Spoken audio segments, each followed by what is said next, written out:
You know why men choose to give up in a relationship? Kasi inubos mo sila. Siyempre, bago sila maubos, napagod muna sila. Yung iba, hindi nga nila alam kung may natira pa sa kanila eh. But because of love, they become blind and deaf. Kahit anong sabihin ng iba, kahit anong naririnig nila, kahit anong nakikita nila,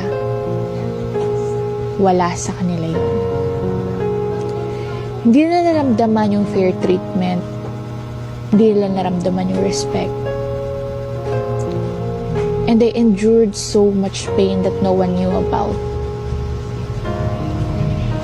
Your ego makes them feel crucified and left them clueless.